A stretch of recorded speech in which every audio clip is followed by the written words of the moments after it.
evening, Keepers of the Cash. Gary B, the casual comic guy here, and joining me as every Thursday, most Thursdays, we have the one and only Digger Jim. How you doing tonight, Jim?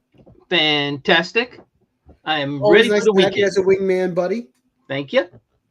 And of course, making his first appearance on the channel, our guest of honor, the man of the hour, none other than David from the channel Garage Geek. So please, guys, his links are in the description below. Go sub him up on YouTube. David, how you doing tonight, sir? Good. I'm fine. I'm ready. I'm ready to relax after a scathing week of work. Although there's still one more day. I gotta say, just the background you have alone is very relaxing. Surrounded by books and goodness. Or chaotic, whatever you pick. Well, the smell's got all that old book smell. I'd be in heaven.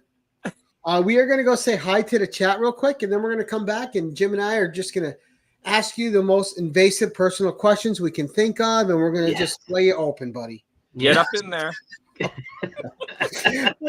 First thing tonight, we have Hope Collector Kevin. Nice to see you, Kevin. Kevin. Great supporter of the channel and of the community. Thank you. Another great supporter of the community. We have James. How you doing tonight, Las Cruces? Great to see you. One of my all-time favorite people, Jerry the Jitterbug. How you doing tonight, Jerry? Yes. And another favorite, we have Joe from Anachronic Comics. How you doing tonight, Joe? And we have Paul from Psychedelic Comics. Good evening, sir. Nice to see you. Damien's here. Nice to see you, Damien. Sleepy Reader. Sleepy Reader. And we have John's Comics with Kids. Good evening, John. The Jackson Roy Kirk. Good evening, sir. Nice to see you. Two great guys. And scrolling. Now, as people are rolling in, we're going to keep nodding off to them. People are still getting the notifications. Usually within the first 10 to 15 minutes, we get quite an influx. But we're going to go right over to David real quick, and we're going to start this interview off. So just real basic to start with, David. When did you get into YouTube, and why? I got into YouTube about a year and a half ago, and there goes my dog. He's going to bother us a lot. So I got into YouTube about a year and a half ago, and it was because I really didn't have anyone to share my interests with. So of course I have friends.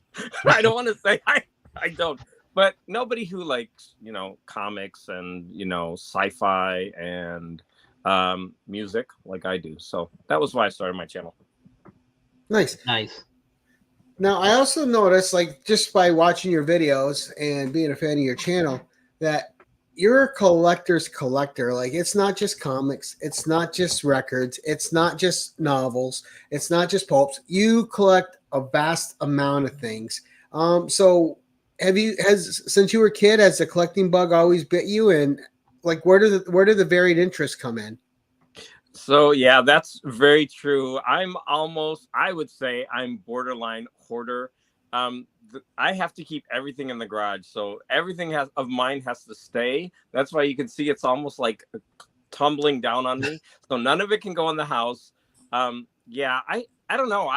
My brain, I go off on one thing and then I start collecting it, and then I'll get into something, but I never relinquish anything that I start. So I will always go back, and it's bad because, when you have a collection, you want to keep it focused and, add premium pieces. And basically what I do is I get a lot of cheap things in all kinds of genres. And that's basically what I do, cheap albums. I don't buy really, really expensive ones. Comics, cheap ones. I always go for the bargains. So that's kind of how I collect.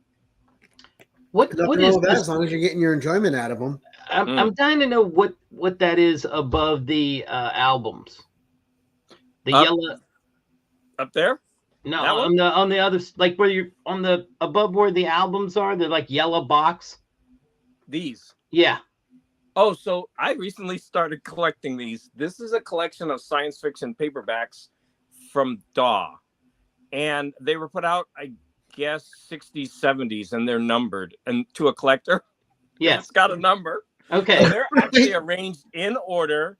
And the thing is, a lot of them are they're fantasy, and I don't really collect that. I'm not really into fantasy as much as sci-fi. Sorry, Gary, but that's I like sci-fi. And I started collecting them because of the beautiful cover art. But then I just started getting into them, and I actually have started reading a couple of them, and they're very enjoyable reads. Nice. No, I was just curious. I could grab some and go home if you want. No, I just was curious because I couldn't make out quite what they were, and I've never seen that before. The whole aesthetic reminds me of another place. It was a friend of mine took me to. He wanted to go hang out down where he went to college, and we stayed at one of his professors' houses that he was really good friends with, and this guy literally had books from floor to ceiling, and that's what you remind me of. It's like he's like a professor. He has books from floor to ceiling. Yeah, and those old books, man, you can't beat the smell in those. Just like an old comic. Absolutely. Like you crack them, it just you're settled in. Then you're good. He keeps bringing up the smell. Yeah. Now, because you're in your garage and all your collectibles are in there, this is a question I like to ask guests that are on. So, you're obviously a collector. So, is your husband a collector of anything as well, or no? Or is it like polar opposites? Pretty much polar opposites. I kind of force him to collect. So there's only one thing that he collects, and that is anything Madonna related. So like I've had to go to Madonna concerts. I have to like buy every like Madonna single that comes out. Every like if there's a record store day, Madonna exclusive, and those things ain't cheap, by the way. So I'm buying like $2 albums, $3, and you know he gets a $30 or $40 album, but that's what he collects. I've kind of forced him into collecting comics. He really likes like Looney Tunes and those kind of things and Disney. And so I've actually been buying them for him, and he has his own couple short boxes that he's been collecting. Yeah, nice, like the old Dells and stuff. You're grabbing them? No, I buy him only. No, those are mine. Oh, okay. Got to draw a line here. They actually put there's a Looney Tunes that comes out every month. Yeah, the DC one. The DC one, right? Yeah, and also I've been buying him. They're on the third set of Batman and Scooby-Doo. So there's like they put out 3 miniseries, like 12 issues each. So they're on the third one of those, and they've been putting out. I forget the company. It might be Dynamite. They've been putting out a lot of Disney comics, just like 5 in a row. And right now they're on that Disney is Dynamite. Billions. And like they have Jay Lee covers. They're gorgeous. Many of the covers are gorgeous. And so I've been buying him those. Now, does he have the? I've got to ask him. Does he have the steel Madonna book? You know, the metal Madonna book. Okay. Yep, I bought him that. The erotic sex. The sex or erotic. I forget what it's called, but it's like a sex book. I bought it when it came out back in the day. So yeah, I did buy that for him as a gift, and he has it, and they've actually gone up a lot in price. Yeah, I know mine's back there in that. I do. I know this somewhere because I had to find this stuff for him. But see, that's smart though, because you use the power of nostalgia against him to get him into collecting. That's right. When you call it back to your youth, right? When all the stuff you grew up watching, and you were in front of the TV, and I'm going to tell you something else. I really got into Funko Pops heavy, and he was getting into it too. So we would go to the mall and we would each pick 3. So I got him into Funko Pops as well, and he's got them in his room because we each have our own collection room, and he's got his all decked out. And he's also into Wonder Woman. He's got so many Wonder Woman figurines and statues. His room looks gorgeous, not like mine. He, so he's a pretend hoarder. You're a real hoarder. I am. I'm a real. Now, Damien's got a question for you. He wants to know if your husband reads the Dynamite Disney books or if he just takes them because you buy them for him. Buy them for him. What he will do is he'll collect a whole bunch of them at a time, and then for example, maybe in 3 months he'll just sit down and read them all. Like he doesn't read them as I buy them. You see, I read like that because I like the whole story to sit down and I'll read the whole story in one clip. Yeah. I'm also getting him that Justice League versus Godzilla versus Kong. He loves King Kong. And I actually Kong fan. Boo. And the art is really good in that. We're Team Godzilla over here. Yeah, we outnumber him. I'm Team Kong. Yeah. You don't like Godzilla? I do like Godzilla. Kong's my favorite. I grew up with Kong. Oh, that new Godzilla movie blew me out of the water. It was so good. Yes. But anyway. Now I want to talk about so you have all these hobbies. And a lot of people I have on that are teachers, they find ways to incorporate their hobbies into their teaching. Do you do that as well? No. No? Keep it completely separate? Those kids, if I did that, they would make me hate what I love. So no. Yeah, I'm it's at a school keep it all day secret, with keep those it safe kids. situation. Like, no.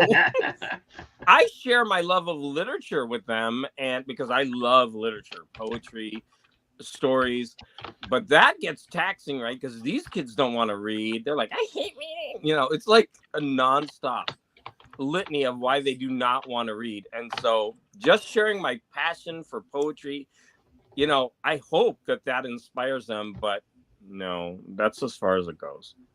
Oh, too bad, right? Trying to pass I it did on. when I was younger. I did. It did not work out well. Like I brought collections of X-Men comics, you know, the ones like all kind. You know, I'd find them thrown around the room, all ripped apart, and I was just like, no, I'm not doing that anymore. Right. Yeah. If they're going to get ruined, why bother if they can't respect it? Right. Exactly.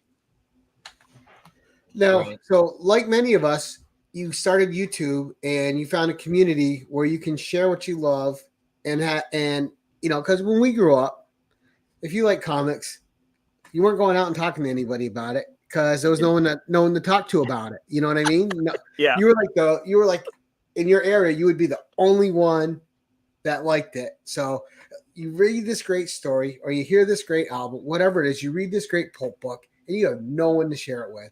I think one of the best things about being on YouTube is you always have someone to share that passion with now. You have someone you can, you know, no matter what your taste is, there's somebody you can share that with and talk about it with. What's been your experience so far with discussing the things you love with the community? And I know, like, you and I are talking, you know, like Damien's great, Gore's great. We have all these great people in the community that are passionate about the hobby. They don't really worry about the money side of it. They're just about the actual passion of it. Has that changed and enhanced your collecting at all? Yeah. So I first started off. So first off, I have as you already have mentioned, I've got a very eclectic channel, and I always worried about that at the beginning, right? So I didn't know, like, are people going to watch me? Because if they're on for comics, are they going to watch me talking about records and comics, or are they going to turn me off when I start talking about one thing or the other? And at the beginning, I really worried about that, and people told me I should have separate channels for this. I resisted that because I will go within 1 3-minute span. I will talk about records. I will talk about comic books. I will talk about books. And so I did that. But the first community that really latched onto me was actually the vinyl community. And they were the metalheads. It was hilarious. The vinyl community is huge on YouTube. Yeah, yes, they really are. For some reason, the metalheads started interacting with me, and it went from there because I started challenging them, and I told them I would listen to like a death metal record, which is totally out of my comfort zone, and then I had to make them listen to a record.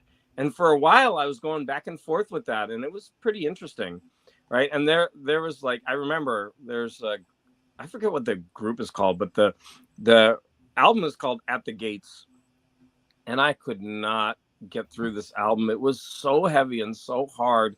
Like, you know how they have like pig vocals, like the guy. Yeah. And I was just like, it was like a real hard thing for me to get through because the one guy, one of them was like easing me in. He gave me, you know, but this other guy was like, gave me the hardest and the heaviest thing he had. And it was so difficult. But I remember I made that video and they were all laughing at me. They even recorded me like what I did, and they were like playing it back. It was pretty funny, but I ended up putting that album as one of my best of the year because after I listened to that for a while, like something clicked, and I actually started really liking that heavy style of vocals. I just had to like push my way through it, but man, it was hard. You had to acclimate yourself. You do, and I've always wondered about those vocals anyways, because I would think that would like kill the singer, the vocal door, right? Yeah, like how do you sustain that for year after year after year? But anyways, I digress. Yeah, and so after the vinyl community, I started getting some people from the comic community, and I was happy because I was starting to get a mix of different types of people who liked a different medium, and so it worked out for me in the end. Nice. I mean, I've only been on a year and a half, but yeah. And I used to worry about subs, and at a certain point, once you learn to forget about that, it's freeing. Yes, it is, because you're always worried, how many likes am I going to get? How many subs am I going to get? Oh, is this a video that people are going to unsub me? Like, all of that really just drags you down. Yeah, I don't think about any of that stuff. I used to, though. At the very beginning, I did. Yeah. And once I let go of that, I'm totally fine now. Right, because you naturally want people to. I think for me, at the beginning, it was not, did they like it? I just want views. I want people to see it. That's what you want. Yeah. You don't make the video to just, I mean, people will say, oh, I just made this for me. No, you didn't. Because if you did, you wouldn't have put it on YouTube. You want people to look at it. I mean, you want interaction. Right. You want interaction. It's something you're passionate about, like Gary said, and you want people to, hopefully be of like mind and maybe, reach out and say, hey, so you want them to adore you. Now, what I found with that, David, is yes. So there's a show I do called Savage Saturday Comic Review, where I review some sort of Savage story, whether it's Conan, Red Sonja, or something else that I consider savage. And that's got a small focused community that follows and watches it.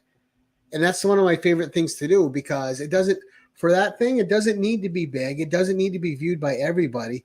It's just a passion I can share with these people, and they have the same passion, and we can have fun discussions about it. And it's like a way of preserving these old stories that are almost forgotten sometimes. And I like to bring them out and make sure that they're seen again, that they have a little bit of life left in them. Now, when you started connecting, what was one of the major things that you collect that you bonded over somebody with? Because that's cool with you're talking about the kids, because even though you guys are doing different things and exposing each other, you guys are having a shared experience, and both sides got something out of that. Has anyone reached out to you where you guys bonded over something you showed on your channel and you just had the best time with it? So I'll go back to when I was talking about the vinyl. That series that I did actually became popular, where it became like a trio, and more people wanted to start doing it, right? Because they wanted to be challenged and they wanted to share. So the thing about it is they would get to share one of their passionate music, a record that they were passionate about. So we would have to listen to it, and then we would comment on it, for the next thing. And it started to become a little bit popular, and we were all bonding. And from there, I was getting people's email addresses, and I was getting their text, right? And so, yeah, I mean, it was starting to build a real community rather than just me posting a video. And then as soon as I started doing more comic related, well, I shouldn't say as soon as, a couple of the comic people like Sleepy and Libra. I'm forgetting his channel now. It's Libra Paradiso, but it's throw it in the chat. Sorry, I'm in the hot seat and I'm forgetting your name. So more of these people I'm starting to have more personal connections with. Right. And like Larry's Library, he's invited me on his show he does a Saturday morning show once a month. And so now I feel like, he's inviting me on his show to take part.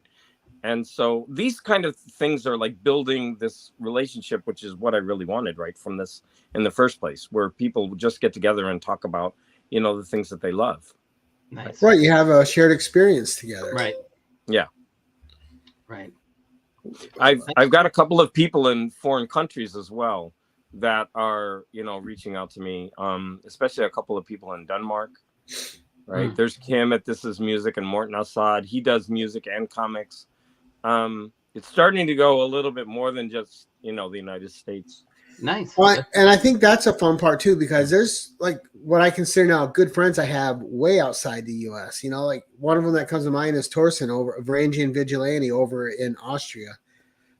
someone that I do shows with occasionally. Yeah.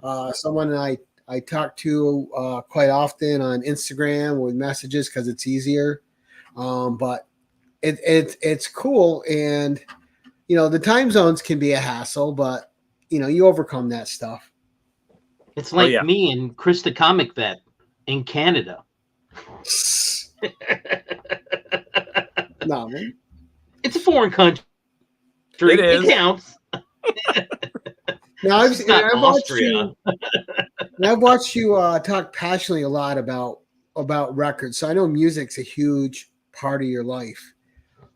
Who would you say is do you have a favorite artist? Do you have like one that no matter what's going on, you can go to them and they'll put you in the mindset you need to be in? It's okay to say Barry Manilow. I love Barry Manilow. In fact, I did a video to someone once who put down Barry Manilow, but I had to take it down because I thought it was too negative. But because I was like, no, I'm sorry, Barry Manilow is great, and he was so multi-talented. Not only could he sing, but he produced so many things. Sorry, Barry Manilow is great. Okay. So there you go. I'm going up. But I really collect for the art, for the art on the albums, and I usually have a display. It's all messy right now, but I usually have like a theme. Like I really buy a lot of old albums just because of this gorgeous art that's on the cover of it. And This is a cheap album. Now, but what I really love is probably what I grew up with, and so if you're talking about moods, there's going to be different music for different moods, right? Sure. My go-to is Chris Isaak and Sinead O'Connor. And in the spotlight recently is Tracy Chapman. I've seen Tracy Chapman like seven times in concert. Wow. Absolutely love her. Sinead O'Connor was one of my favorites. I love Chris Isaak. So I really kind of gravitate toward a singer-songwriter, I think. But then again, if I'm in the mood, like if I want to rock out, I want to hear some kind of, something like Iron Maiden or, something like that. Or if I'm kind of in a prog mood, Dark Side of the Moon or Animals. It really does depend on the mood, right? But I've got a lot of favorites. I'm I'm so eclectic. I have a lot of favorites. Sorry. Sure. So I guess the question for me, yes, he is going back to the comic end of it. Would you be? I would assume since you're eclectic, you would go on both sides, DC and Marvel. They're just depending on the character, maybe. Yeah. Not only DC and Marvel, but now I'm getting into some of the indies like Image and Boom, Dark Horse, Boom. Not so much, because I usually buy in collected editions. And so they haven't had too many. But now I'm also getting into like the 10 and 12 cent comics. And like I told you about Dell and Gold Key, those kind of things. Yeah, sure. Yeah, now, do you have a favorite story? Go ahead. Sorry. Do you have a favorite storyline in comics? Because usually there's a story that drew you in and kept you in the hobby. Do you have a favorite story you like to read? I could probably talk about this for the next hour. So you just shut me up when you want to. So I was thinking about this earlier, actually. Because I thought you would probably ask me this. So I remember, like, everybody loves the X-Men, right? Like, as a kid, my brother had, my older brother had runs of, X-Men, and he had Marvel Tales and Amazing Spider-Man. He and, Defenders, I'm talking, he almost exclusively had Marvel. He would buy me when I was super young, some DC, but I think I was too young to really get into it or appreciate it. So I would read his when I was at a certain age. And I remember the first X-Men that I think I read was, I think it was number 98, which is Night of the Sentinels. And the beginning of that is just hilarious. That is the best run. It's amazing. But at the very beginning, I don't know what happens. Like the Sentinels, attack, and they're in this like high-rise building.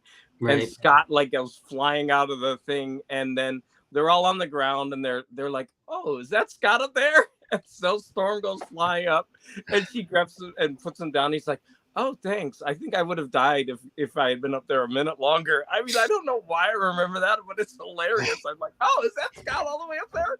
And so, I mean, the whole thing when they go out into space and they open it up at the end of the issue and they find out that they're actually out in outer space with Magneto.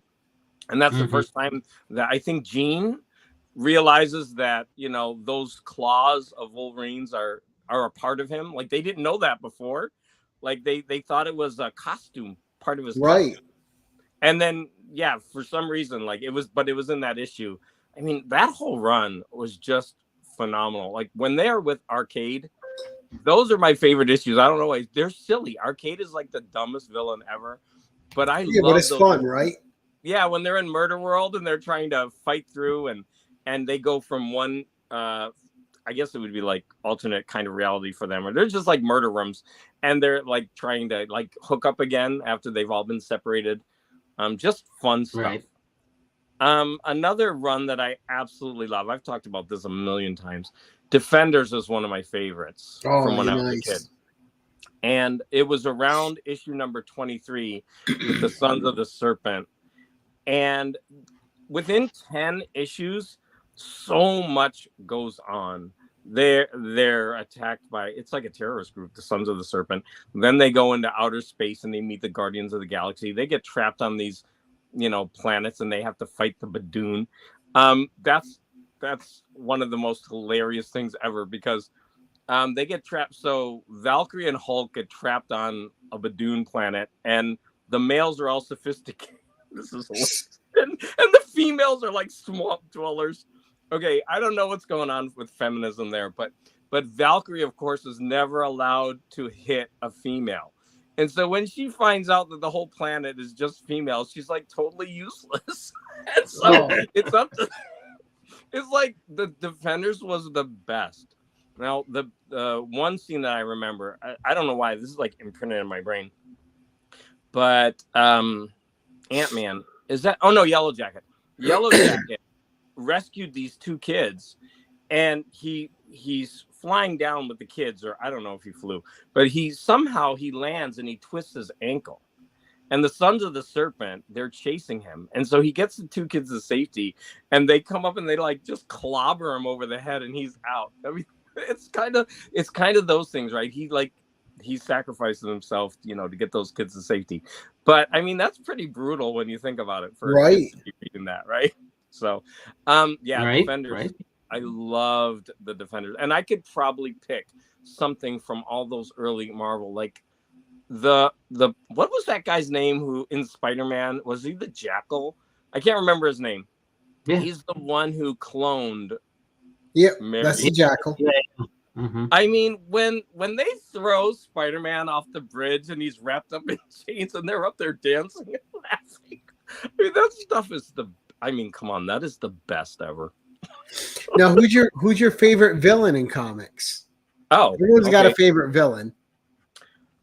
Wow, you're throwing me off there. I know. Everyone's going to say Dr. Doom or Galactus. I'm not going to say that. I'm going to have to think. Go on to the next question. I'll be thinking about that in the back of my mind, and we'll come back to it. Okay.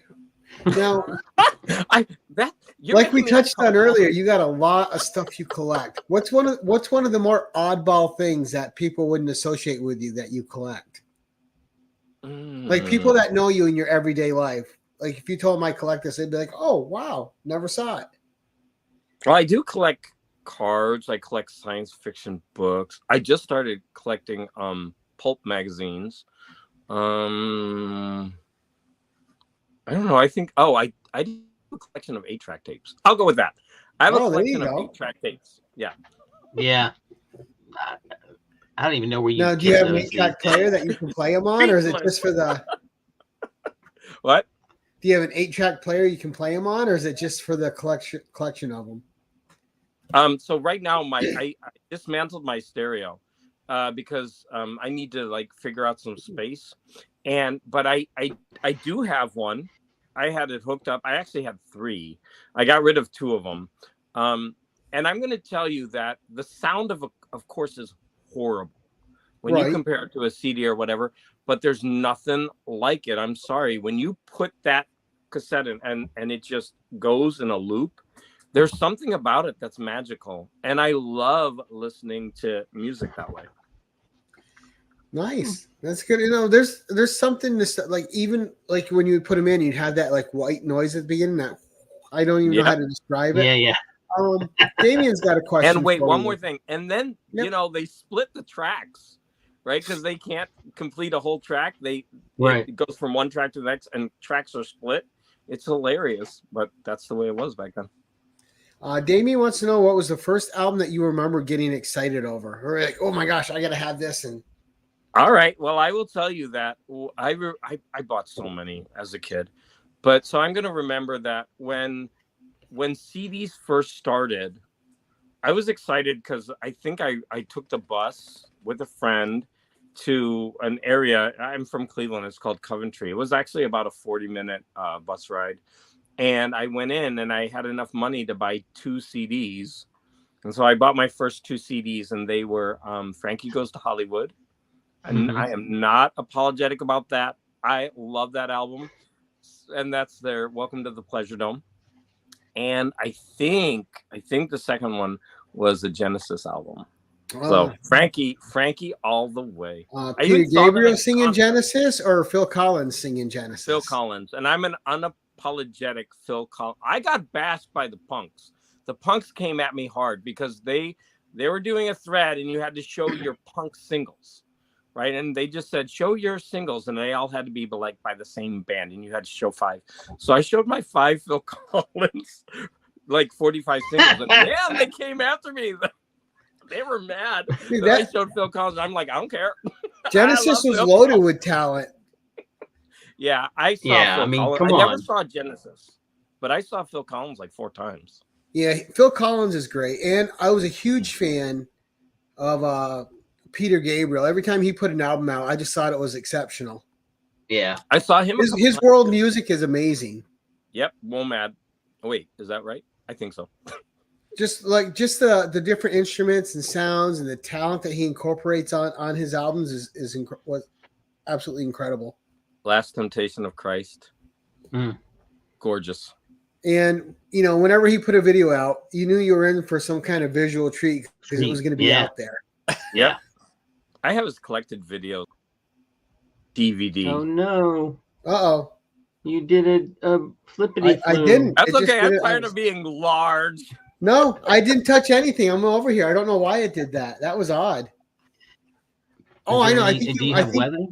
Yeah, not here. Did you lose connection a second, David? Because you were kind of blinked out and then back. Yeah, I hope that's not because of me. Oh, okay. Okay. Who knows? Maybe it's on my keep going. End. But yeah, it bleeped like you were gone on my end, and then you were back in. Ew, I hope it's not because of me. I have enough battery. Okay. All right. So, but did you think about that villain question anymore? Oh my gosh, no. Okay, I'm just looking around. It's got to be a Spider-Man villain, and in fact, I have the Funko Pops of the original Sinister Six, and confirmed it's me. My favorite, and I've made a video about this. I think the best comic that was ever made is the Amazing Spider-Man Annual #1, where they have the splash pages. Oh, the Sinister Six villain. Yeah, I think that is brilliant, and I've always wanted to get blown up copies of those and put them on my wall as an art piece with like the Funkos in front of them. So I'm gonna have to pick. I'm probably gonna say Kingpin. Nice. Kingpin is, I mean, what they did with Kingpin and Daredevil, they made him like they really made you feel for that guy, like why he is the way he is. Like I believe it was Frank Miller that did that, right? And I really liked in the TV show, I really liked his relationship with Vanessa too. I thought that was really well done. Mm-hmm. Like because I thought the actress that portrayed her was fantastic, and the writing for her was great. Like she had no disillusions about who he was, and she didn't care. Yeah. She was out for what she was out for. He's out for, and they aligned with each other. And the actor who played him, he just owned that role. He's so good. Vincent D'Onofrio. Yeah. Milt says the Tick has the best villains. The Tick. Doc Ock is cool. Yeah. Doc Ock's cool, but I respect your choice on the Kingpin. Yeah. Being a vinyl lover and a comics lover, have you, and now that you said you and your husband also collect Funkos, have you guys been all into the album covers that they've been releasing or the comic covers? I don't know if you can see, but up there's a couple of them, and they go across and they go around the room, and I have them actually doubled, and I had to stop buying them. They are gorgeous. And then they had the nerve to put out the VHS covers, and I just had to stop because I have so many. I collected VH tapes for a while. I had to get rid of most of them for space. I kept a few, like a couple boxes of them. Sure. I love VHS tapes. I love putting in a VHS. I can't say that. A VHS tape and watching a movie on that format. It's cool. Right. It's cool. It's funny to me too, right? Because when we're growing up, right, Betamax and VHS come out. Wow, this is incredible. Things will never be better than this. Then the next wow, this is incredible. Nothing will ever be better than this. And then the next. And you know what the funny thing is? Now the technology changes so fast. This is me, old man. It's like we can't even keep up with it anymore. It's like, and every iteration of a new item leaves so much stuff behind, and that's one reason why it's such it's so good to be a collector, because when VHS went to DVD, a lot of the stuff didn't get ported over. You can find so many things that on VHS that were never put into DVD. Same with when they popped it to Blu-ray. There's so many things on DVD that aren't on Blu-ray. Right. And it keeps going. So if you're a real collector, you're going to find a lot of things that you won't find in the newer formats. Now, those VHS tapes, I've been hearing rumblings that they're kind of pricey now. I mean, like, people will there's a collector's market for it. Yeah, there's people will go up and pay for them. And what's funny too is, like some of the old shows. So like my top two favorite comedies of all time is Scrubs and Soap. Now, both have crazy humor, but the thing is Soap is so good. Now the thing with that though is once they go to streaming services, you lose some of the original music from those episodes because they didn't have streaming rights when they were first made. So you either have them with the original music or you don't. Right. And sometimes that'll change a whole scene and how you feel about it if you see it with different music, where it really hit you the way it was supposed to hit you back in the show. And now that it's got a different sound attached to it, you're like, oh, I kind of lost some of its punch. That's actually pretty common. And they don't always let the buyer know that they've changed the music, right? And for example, Ozzy Osbourne has straight up re-recorded guitarists or drummers because he doesn't want to pay royalties or for whatever reason. And they don't often tell the consumer that. You're not always getting who knows how many people are doing these things over time. Right. A more recent one is, I actually have it over here. I wish I could grab it. The French Connection. There was that big brouhaha about them cutting out the racist scene, which is, it's really the character. Yeah, and when you go on to Disney and you watch the movie, because I think they own it, they cut it out because they don't want that to be representative. But it's part of the character, like he's a sleazebag, and so it's part of his art. And then the new Blu-rays are being released with the scene cut, so it's no longer the director's vision of the movie; it's cut by modern standards. And so that's terrible. The VHS and the DVD shot up in price because that's the only place you can get those now. And happen. And Star Wars is the opposite. It's because of the director's vision, and he changed it that they want the original ones. Yeah, it's similar in a way. Now, Nauman wants to know if you also collect Laserdisc. I got a whole bunch up there, and man, I need to do a video on those because those things are gorgeous. I only buy the ones that are full cover art, and when you can find them, they're beautiful. Oh yeah.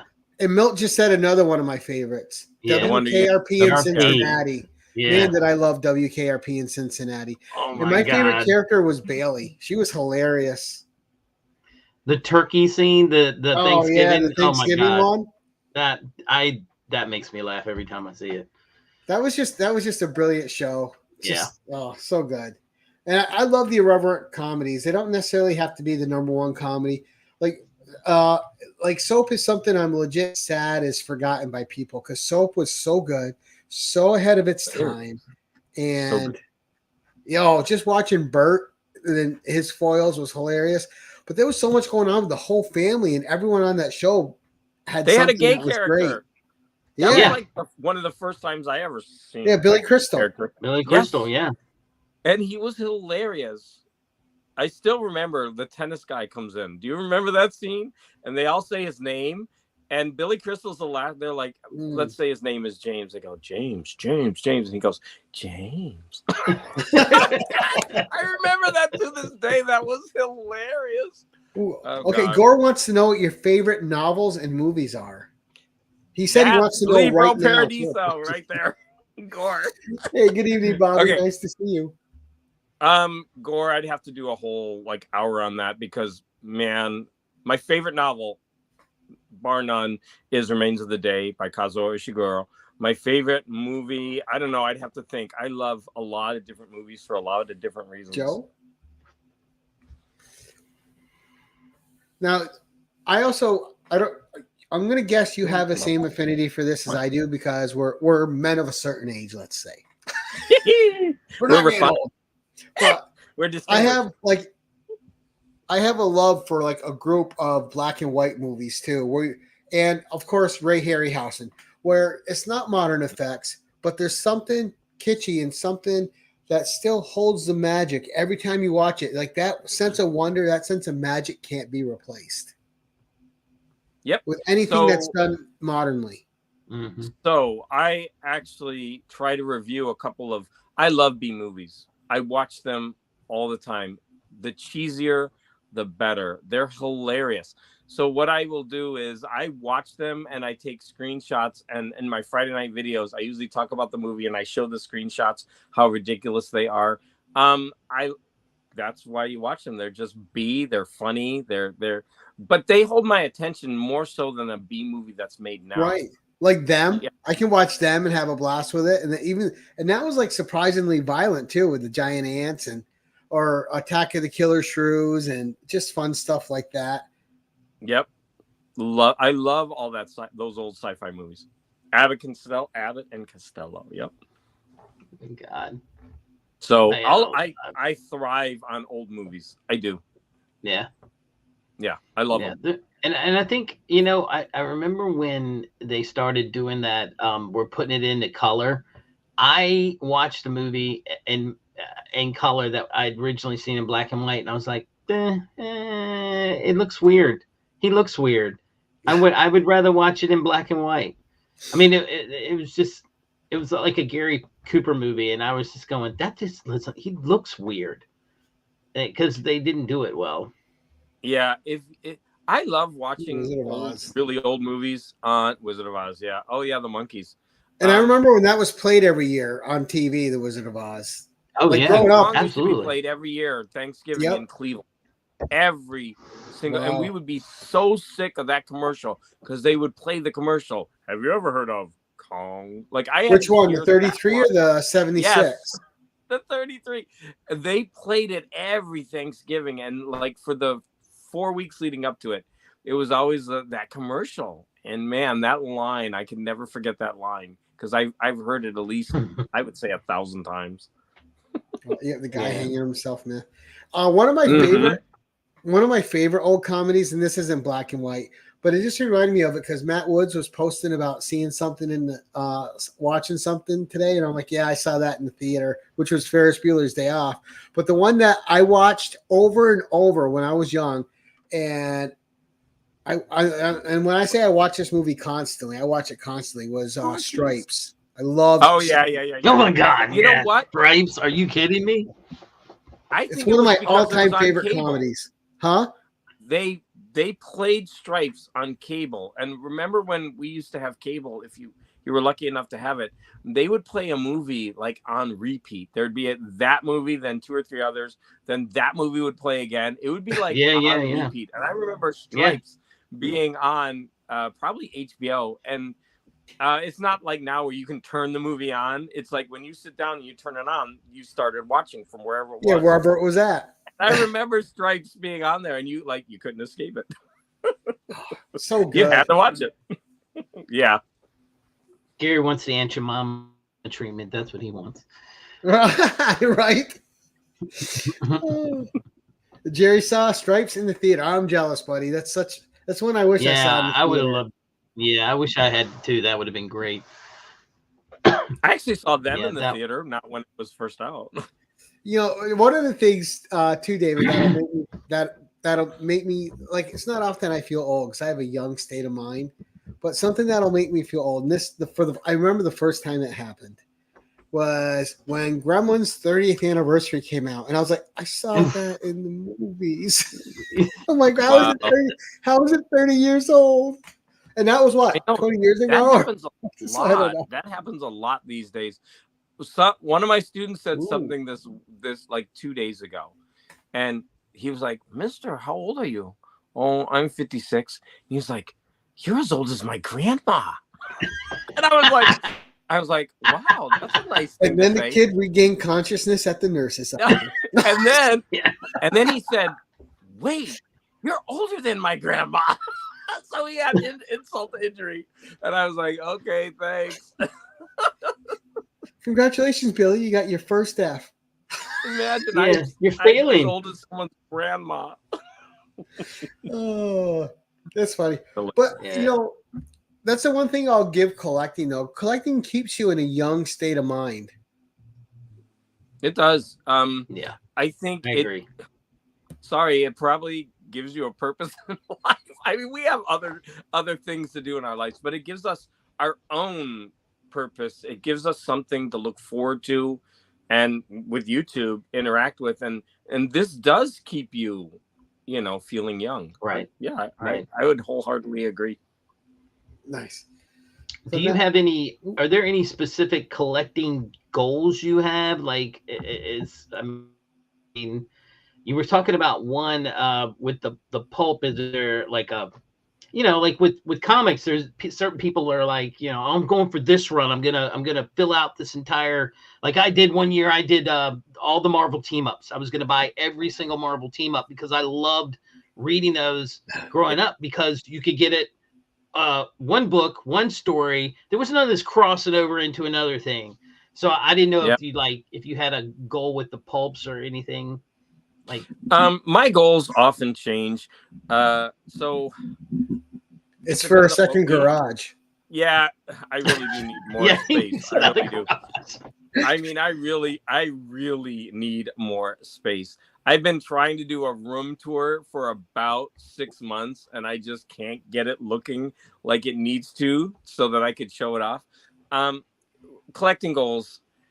So I'm also, it's only been about a year or 9 months that I actually started collecting the physical comics again.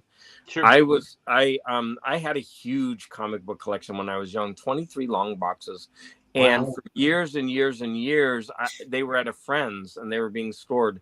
And there was one year that I went to visit, and I realized that they were starting to bend and the plastic was starting to stick to the comics. And I'm like, and I couldn't do anything with them. I couldn't transport them. And so I sold them. And I really regret that, but it needed to be done. So since then, I've been collecting, if you can't see there up on the top, the Epic collections. Right. And those are nice collections. I love them.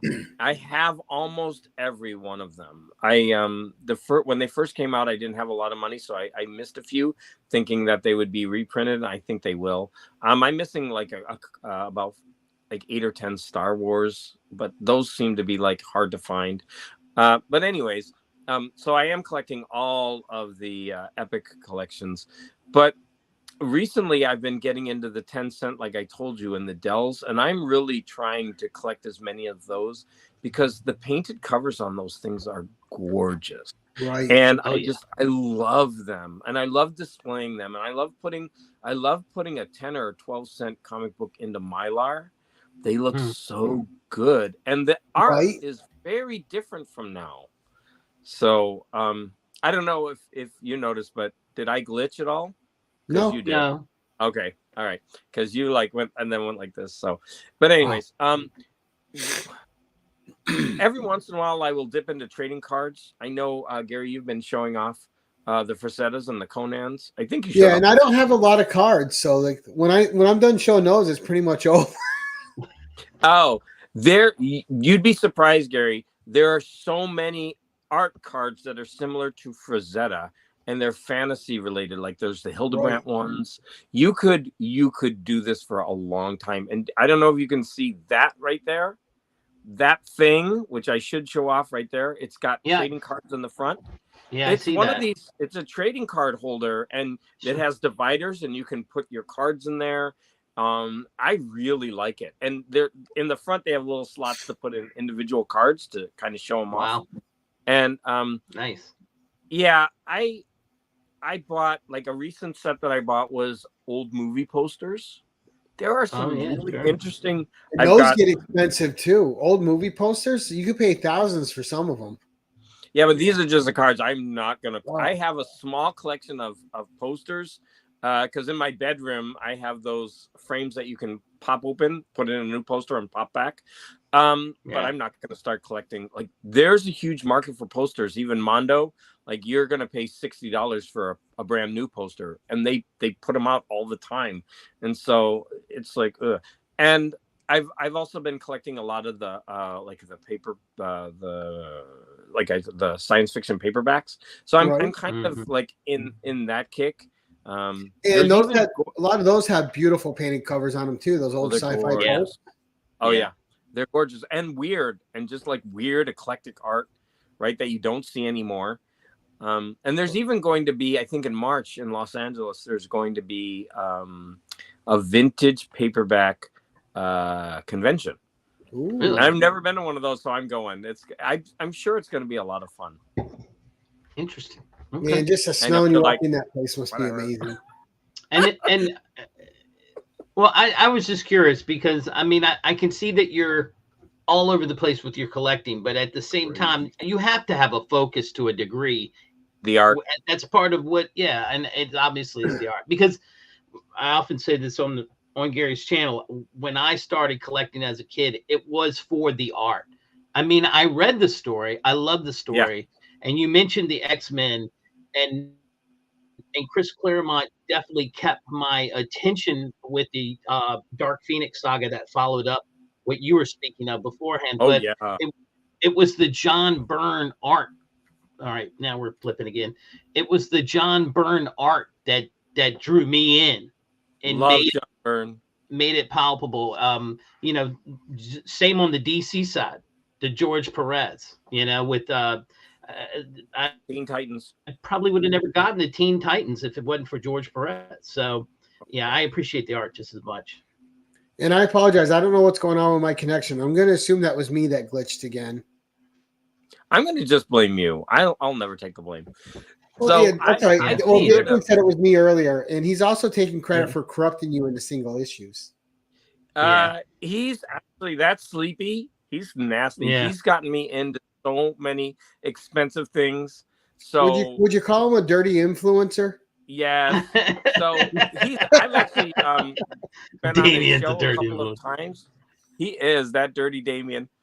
And he's got me into collecting the pulp magazines and paperbacks. Mm-hmm. He showed me not a Frazetta, but the guy that preceded Frazetta. I think he begins with the K. Damien, put his name in the chat. And I was there's a guy that learned from Frazetta, which is Ken Kelly. No, is the one that Frazetta learned from. His name is Ron Krenkel. Roy Krenkel. There it is. And he actually did the Edgar Rice Burroughs books before Frazetta. And Frazetta kind of took over for him. And when I saw those, I was like, I got to have those. And so I started buying them on eBay. And then I got into other books. And so I really got heavy into Whatnot, and that was really bad for me. Well, you got has like probably paperbacks on sale too in some places. Yeah, you probably need to stay away from there, man. It's so hard. I've heard people had to delete that app off their phone. Yeah, I've heard people have to delete it off the phone just because they get too deep into it. It's really, really bad. But you get so many great deals, but you just buy. Like for me, I buy too much. Like I got so many good comics for $1 and $2, Same and here. I completed whole collections before it blew up for like 50 cents an issue, and they would be near mint. And now those 50-cent issues are $6 to $8 a piece. It's so hard for me not to like. My fingers are itching. I need to get on whatnot, but yeah. Now we're approaching the hour mark, so we're gonna wrap it up so people can go watch Remy Q on because his show's coming back on tonight at 9. I don't want to dip into him. I want people to be able to watch what he's doing as well. But great interview, Dave. It was so much fun learning a lot about you. I guess for me, my last question would be, do you have any plans on something new you're going to do with your channel coming up? Are you going to kind of just keep the boat the way it's flowing? Wow. Good thing that you asked that. I've got visual aids.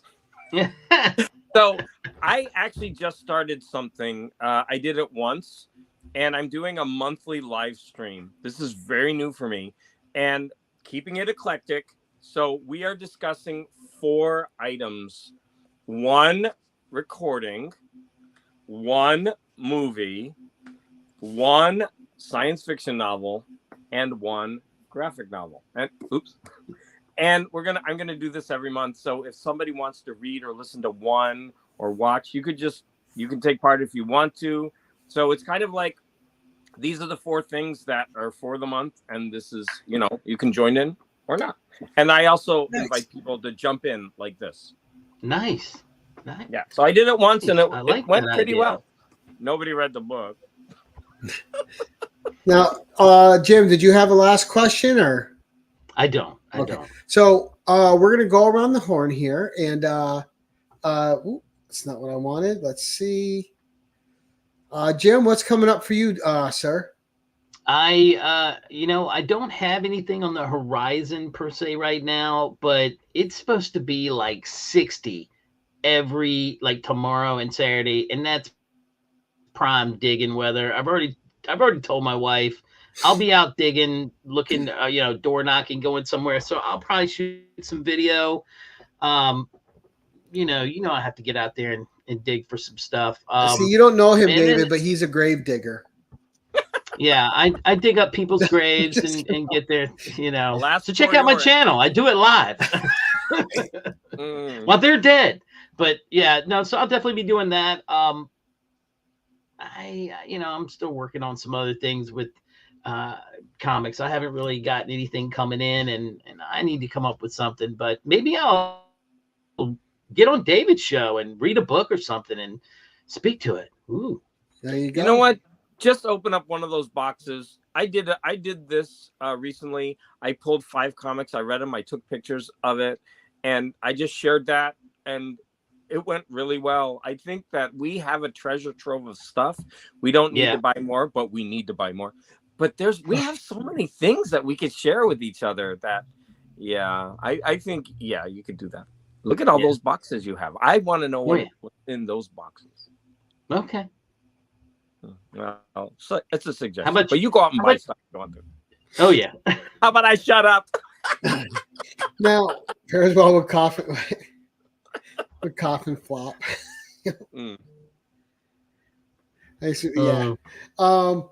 Now, coming up for me in 2 nights, we have Brandon from Dismay Comics doing his 10-1-1. And then next week, we have Nick from Nick's Kicks and Comics. Who's that? Nick from Nick's Kicks. What is that, Tuesday? Well, we got David next Tuesday, the same David that's here. I mentioned him earlier. He's on his 10-1-1. And then we have Brandon from Dismay Comics. And then later in the month, on the 20th, we have Nick's Kicks and Comics. And on the 22nd, you're going to find Damien on my channel with Metarog and Naman. And we're doing a retrospective talk about the relevance of Logan's Run, that it's still relevant movie. It's still a relevant property today, and that some of the themes explored in that movie still hold up now. Love that movie. Damien's on though. Ugh, I won't watch that. But that's what I. So I guess, and last, what's coming up for you, David? Did you say David? Yeah, because you got your Friday night. I got my Friday night chat. I'm the kind of person that does things spontaneously. So I'll wake up in the morning and say, I'm going to make this video today. I just kind of do that. So yeah. All right. Right on. Nice. All right. Oh, thank you guys. Well, I want to thank you both for being. Oh no, I want to thank Jim, like always, for being my co-host, and David. I want to thank you for coming on. It was actually great because I think this is the first time we've actually got to really talk. So it was really fun getting to know you a little bit better. I can't wait to see what books you pick out for next Tuesday's the 10-1-1. I'm excited to see that. Awesome. But absolutely fantastic. I'm really jealous of that room you got there because it looks like the ultimate place to relax and bury yourself. Yeah, it looks great. Bring up a truck and I'll load it up for you. And you never told us your doggy's name before we go. Oh, I have 5, but right here we have Angel and Aries. I got a couple more over there. I got cats, dogs, turtle. Oh, little Greek god action in there. Yeah. Yeah. And I want to thank the chat. We had a great chat. Thank you guys so much for turning out. And anyone who's catching this on the rewind, if you are not subbed up to David on his YouTube channel, it's Garage Geek. I have the link in the description below. Please go sub him up, see what he's got to offer. Super nice guy with a collection, not just one thing. He collects a lot of things, so you'll always find something new to watch on his channel. And sometimes you get them all in one video, which is a lot of fun. There you go. It's great. But thank you guys very much. And as I like to end these things, I got to find my brand because Jim's already got me up. Jim's already got me messed up. I'm gonna hit the wrong video. As I like to end these things, keep it casual.